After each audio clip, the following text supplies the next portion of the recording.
Bonjour. Alors, aujourd'hui, je vais pas vous embêter longtemps, on va se poser une petite question. Quel est le public enseignant que vous pouvez rencontrer dans les universités?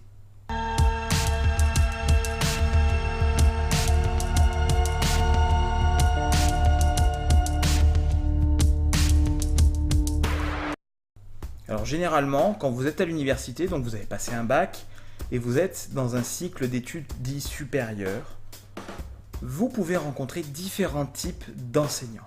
Et je vais détailler très rapidement le type d'enseignant universitaire que vous allez rencontrer pour que vous en sachiez un tout petit peu plus. Donc c'est une vidéo qui est très courte, mais en même temps qui est un petit peu informative. Alors tout d'abord, on va dire le stéréotype de l'enseignant que vous allez rencontrer, c'est ce que l'on appelle le maître de conférence. Le maître de conférence, qu'est-ce que c'est? C'est un enseignant-chercheur. Donc il a une mission 50% enseignement, 50% recherche. Il est diplômé d'un doctorat et il a été recruté suite à un concours. Donc ça, c'est le maître de conférence. Je reviendrai après sur qu'est-ce que fait ce maître de conférence. Vous avez ensuite des professeurs. Alors le professeur, c'est un petit peu... Alors si Pikachu c'est un maître de conférence, Raichu c'est le professeur. Voilà, c'est un peu l'évolution si vous voulez. Généralement le professeur a aussi 50% d'enseignement, 50% de recherche, mais a normalement des charges particulières et des responsabilités supplémentaires et peut notamment gérer une équipe de recherche, un groupe de recherche. Donc généralement, c'est une évolution pas systématique du maître de conférence. Vous avez aussi des padawans en fait un petit peu. Donc les padawans, c'est plutôt les doctorants. Les doctorants, donc ils sont en thèse, donc pour une durée généralement de 3 ans, ça dépend des disciplines et je ne vais pas m'étendre là-dessus. Mais généralement, pour une durée de 3 ans, ces doctorants ont un contrat qui fait qu'ils ont à peu près en volume d'heures le quart du volume d'heures que pourrait avoir un maître de conférence. C'est-à-dire qu'au lieu d'avoir 192 heures équivalent TD, ils ont 64 heures équivalent TD. Donc ça, c'est des moniteurs. On parlait de moniteurs. Maintenant, il y a un autre sigle et ça sera un autre sigle dans 4 ans. Mais en gros, c'est des doctorants donc, qui apprennent l'enseignement sur le tas. Il faut savoir qu'il n'y a pas de cours quand on est maître de conférence, doctorant ou professeur. Il y a très peu de cours en fait. Et il y a quelques formations durant le doctorat, mais c'est pas énorme, hein. On n'est pas formé pendant des années. Donc en fait, on apprend un petit peu sur le tas de façon un peu empirique. Voilà. Donc c'est pas les seuls enseignants, hein. Vous avez aussi ce qu'on appelle des PRAG, qui sont des professeurs agrégés. Alors c'est pas des professeurs au sens prof des universités, mais c'est donc des enseignants qui ont eu l'agrégation de physique par exemple. Donc c'est un concours qu'ils ont eu. Donc alors, eux par contre, ils ont plus d'heures que les maîtres de conférence par exemple, puisqu'ils n'ont pas de mission de recherche. Ils ont 100% d'enseignement. Donc voilà, je vous ai un petit peu décrit l'ensemble du corps enseignant que vous allez retrouver en face de vous en tant qu'étudiant. Mais ce n'est pas les seuls personnels de l'université, puisque vous avez tout un tas de personnels administratifs qui font que la structure, elle tourne. Que ce soit d'un point de vue pépette, oseille, ou d'un point de vue ménage, par exemple, hein, ou entretien, bâtiment qu'il faut repeindre, porte à changer, etc. Il y a tout un tas de services que je ne détaillerai pas. Simplement, un service que je mentionne, c'est les scolarités, qui gèrent vos inscriptions et généralement tout ce qui est lié aux emplois du temps et tout ce qui est un petit peu des choses autour du fonctionnement de l'enseignement. Mais ça, c'est qu'une petite partie des missions de l'université, hein. L'université, elle transmet le savoir, mais elle doit aussi en créer par sa mission de recherche. Et maintenant, je vais un petit peu détailler l'envers du décor, c'est-à-dire les maîtres de conférences et professeurs, qu'est-ce qu'ils font pour à peu près la moitié du temps où vous ne les voyez pas. En fait, vous les voyez très peu et souvent, ils ne font pas de l'enseignement, ils sont dans les laboratoires à faire de la recherche. Alors soit expérimentale, soit théorique, mais la plupart du temps, ils ne sont pas en train de corriger des copies, de dire du mal des étudiants ou de préparer leurs cours. Bien que ça arrive quand même parfois, heureusement, sinon voilà. Vous n'avez jamais eu d'enseignant qui faisait tout à l'arrache? Jamais. Si? Oh, c'est pas bien. Oh, c'est pas bien. Ça n'existe pas. Non.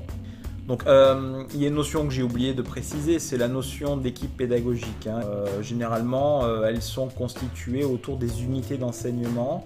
Donc on a généralement un responsable d'UE qui fait en sorte que ça tourne un petit peu. Donc il va gérer un petit peu l'animation, le changement un petit peu du programme. Et il ne faut surtout pas croire que les programmes dans les universités, c'est comme au lycée, c'est la même chose partout en France. Non, c'est laissé à la charge des établissements qui sont évalués une fois tous les 4-5 ans à peu près et qui ont du coup des nouvelles maquettes d'enseignement qui sont validées. Mais d'un site, d'une ville à l'autre, c'est pas forcément les mêmes enseignements qui sont donnés aux étudiants. Il y a des choses qui sont vues en première année dans une formation qui peuvent être vues dans une autre ville en deuxième année ou même pas du tout en fonction des contrats d'établissement. C'est pour ça que lorsque vous choisissez votre université, en licence c'est que moyennement grave, mais en master, ça c'est clair que tous les masters ne se valent pas. Au sens où les contenus ne sont pas les mêmes d'un master à l'autre. Dans le côté recherche, il faut savoir que les enseignants-chercheurs n'interagissent pas qu'entre enseignants-chercheurs. Ils interagissent aussi avec des chercheurs purs, à 100%, qui ne font pas d'enseignement. Ces chercheurs purs, ils viennent généralement du CNRS, qui est en gros l'organisme national qui gère la recherche, en plus des universités qui sont locales. Il y en a un peu plus de 80 en France. Eh bien, ces chercheurs, ils sont soit chargés de recherche, en statut c'est à peu près l'équivalent du maître de conférence, soit directeur de recherche. Et là, c'est un petit peu le Raichu du Pikachu, c'est un petit peu l'équivalent du professeur, mais sans enseignement. Généralement, les directeurs de recherche ont des responsabilités un peu plus importantes, où ils sont gestionnaires de plateformes éventuellement, ils ont des responsabilités un peu plus importantes. Il ne faut pas croire que le travail de l'enseignant-chercheur s'arrête à enseigner et à rechercher. Il va aussi essayer de transmettre le savoir, non pas aux étudiants, mais sous forme de vulgarisation au public. Ça fait partie de ses missions. Donc voilà, vous voyez que c'est quelque chose qui est assez compliqué. En plus, l'enseignant-chercheur, il doit trouver des financements en recherche.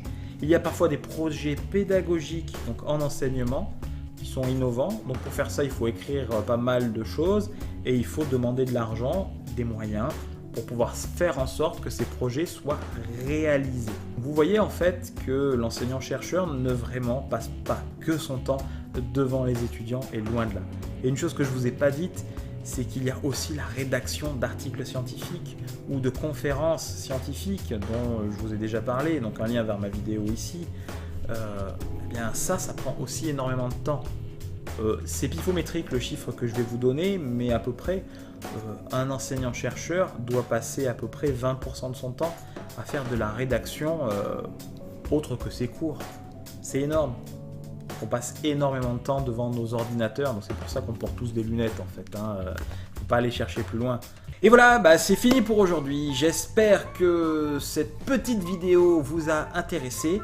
Et les pensées pour moi-même, je vais continuer la série en focalisant un petit peu sur le monde universitaire en fait, histoire de vous donner un petit peu une idée de ce qui se passe dans les universités et de ce que c'est que la recherche et l'enseignement en fait. L'idée étant que on soit le plus clair possible sur qu'est-ce que c'est qu'une université, quelles sont ses missions, etc. Et éventuellement, si je pouvais donner envie à quelques-uns de faire de la recherche, ce serait vraiment formidable.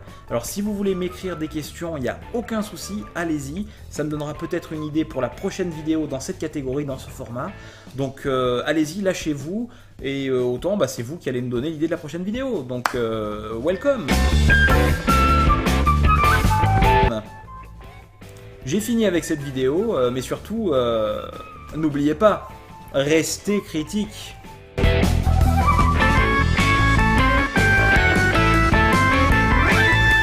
Donc n'hésitez pas à me proposer un sujet intéressant et j'essaierai d'y répondre du mieux que je puisse. Que je puis? Non, je puis pas. Que je puisse. Oui, c'est que je puisse. Ça doit être que je puisse. J'y répondrai du mieux que je puisse.